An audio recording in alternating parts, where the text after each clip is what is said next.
கட்டாத தலைய சுத்தி நீயும் தூக்கி போட்டு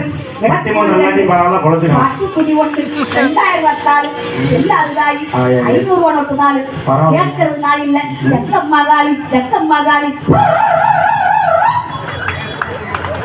நான் தான் 14 குரல்ல பேசுவேன். இந்த புள்ள என்னையா உடுக்கலாம் அடிக்குது குடும்பம் ராத்திரி 1 மணிக்கு ஒரிஜினல் அடிக்கிற சத்தங்க அப்படியே இருக்குது. எல்லாம் குடும்பம் வீடு கட்டினேன் இப்படித்தான் நான் குளூர் படிச்சுதானா அதானே பட்டிமன்றமே இல்லையா. இப்ப நைட்டு கிளம்பிச்சு போல இந்த புள்ள ஆமா கை தொழில் ஒன்றை கற்றுக்கொள் கவலை உனக்கிலே ஒத்து கொண்டாரு என்னதான் செஞ்சுட்டு போலாம். அடுத்தவங்க ஆசைப்படாம நம்ம உலகம் சம்பாதிக்கலாம். எடுத்து மட்டும் வாழ்ந்துட கூடாது.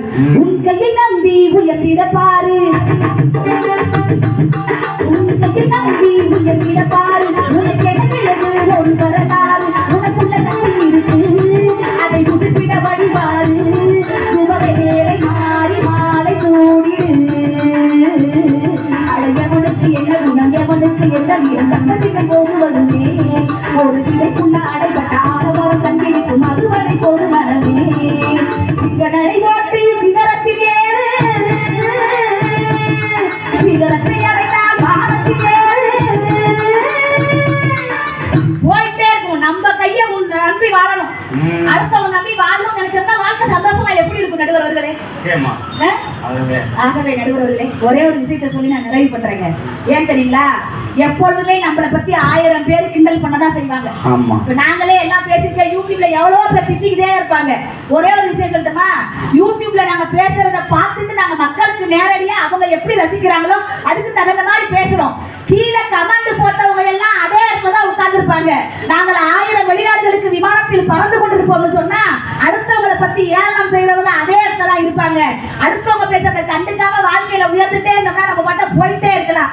ஒன்னே ஒன்று சொல்லட்டுமா, எல்லாருக்குமே வாழ்க்கையில கஷ்டம் இருக்கும். எல்லாருக்குமே கஷ்டம் இருக்கும். நமக்கு வாழ்க்கையில பிரச்சனை வந்துச்சுன்னா தயவு செய்து அடுத்தவங்கள்ட்ட சொல்லாதீங்க, அடுத்தவங்கள்ட்ட புலம்பாதீங்க. அவங்க இன்னும் 4 பேர்ட்ட போய் ஆமா சாமி போட்டு கிண்டல் தான் பண்ணுவாங்க. நமக்கு கஷ்டம் இருந்தா ஒண்ணு தனியா போய் உட்கார்ந்து மனசாட்சி கிட்ட சொல்லி அழுவுங்க, இல்லன்னா இந்த மனோனோடி தாய் கிட்ட சொல்லி அழுவுங்க.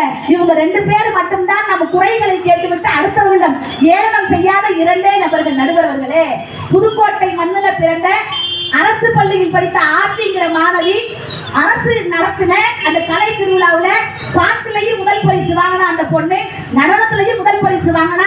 இன்னைக்கு அமெரிக்கா போன்ற வெளிநாடுகளுக்கெல்லாம் மில்லியன் கணக்கில் வியூஸ் போய் அந்த குழந்தைங்க எல்லாரும் பாராட்டினாங்க. ஆனா நம்ம ஊர்ல இருக்கிறவங்க என்ன பண்ணாங்க, இந்த பிள்ளைக்கு எதுக்கு ஆட்டம், படிப்பு எப்படி வரும், இந்த பிள்ளைக்கு எதுக்கு பாட்டு, படிப்பு எப்படி வரும் சொல்லி அந்த பிள்ளையை திட்டி திட்டி தீர்த்த சமூகம் இந்த சமூகம். ஆனால் திட்டி திட்டி தீர்த்த இந்த சமூகத்துக்கு மத்தியில் நீட்டு தேர்வுல அந்த பொண்ணும் தேர்ச்சி அடைஞ்சு இன்னைக்கு மருத்துவ துறையில காலம் எடுத்து வச்சிருக்கான்னு சொன்னா யாரும் நம்மளை பத்தி எது சொன்னாலும் கவலைப்படாம இருந்தா வாழ்க்கை அருமையா இருக்கும். ஏன் தெரியுங்களா? தீபாவளி வருது. தயவு செய்து சொல்றேன், நம்ம கையில எவ்வளவு காசு இருக்கோ நம்ம 10 ட்ரெஸ் போட்டு பக்காவா போடுறது இல்லைங்க. சந்தோஷம் இல்லாதவங்களுக்கு 4 பேருக்கு குறைஞ்ச விலையில கூட 4 பேருக்கு ட்ரெஸ் எடுத்து கொடுத்து பாருங்க, நிச்சயமா மனசுல அவ்வளவு சந்தோஷம் கிடைக்கும். நம்ம எல்லாம் ஆயிரக்கணக்கில் பட்டாசை வாங்கி நம்ம பிள்ளைங்க வெடிக்கும் போது அடைகிற சந்தோஷத்தை விட எதிர்த்த வீட்டையும் பக்கத்து வீட்டையும் இல்லாத பிள்ளைங்க இருந்ததுன்னா அதுங்களுக்கு 4 வெடியை கொடுத்து அதுங்களையும் வெடிக்க வச்சு சந்தோஷப்படுத்தி பாருங்க. நிச்சயம் அப்படிப்பட்ட வாழ்க்கை பகிர்தலான வாழ்க்கை நிச்சயம் பூந்தோட்டமாக தான் இருக்கும். போராட்டம் நிறைந்த வாழ்க்கையில் கூட மகிழ்ச்சி இருக்கும்.